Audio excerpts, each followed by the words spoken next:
My name is Mike McCarthy. I'm an artist. I live here in Midtown Memphis. I've lived here for 35 years. I went to school at the Memphis Academy of Art, graduated in '86.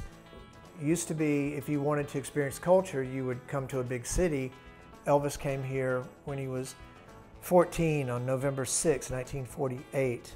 When Johnny Cash came here, I guess he was a little older. I used to work at Sun Studio, so I know these things. I learned a lot about the history of rockabilly and country and blues there, and of course Johnny Cash was just as popular at Sun Records as Elvis was to the tourists that come in. And I slowly realized while I was there that Johnny, his first paid gig was in Cooper Young, and Marshall Grant told me this, Johnny's bass player. They were paid by the Pioneers Club, which was a group of elderly ladies at Galloway Methodist Church, and probably to sponsor someone to do missionary work somewhere. And that's what Johnny, Marshall Grant, and Luther Perkins, they performed, and probably, who knows, they may have gotten paid with some cakes or something like that, or, you know, baked goods that night. The living room that we're filming in right now is the living room that I actually sculpted the statue in, and to the chagrin of my family sometimes, but they've seen a lot weirder stuff, you know, go on in here.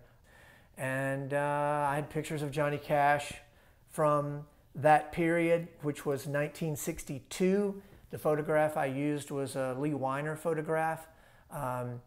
And we paid his son for the rights to that one particular pose that had always intrigued me.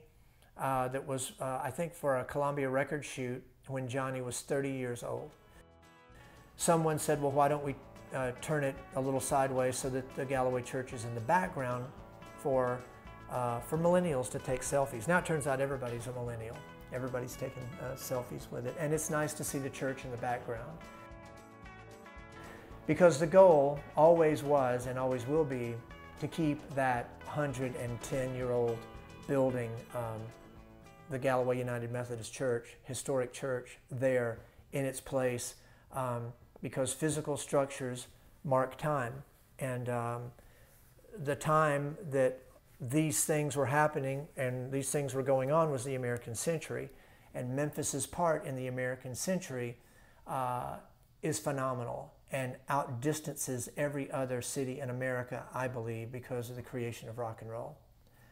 Black and white music coming together, assimilating, not appropriating, but assimilating into a form that changed the world and made everybody all over the world want to be American.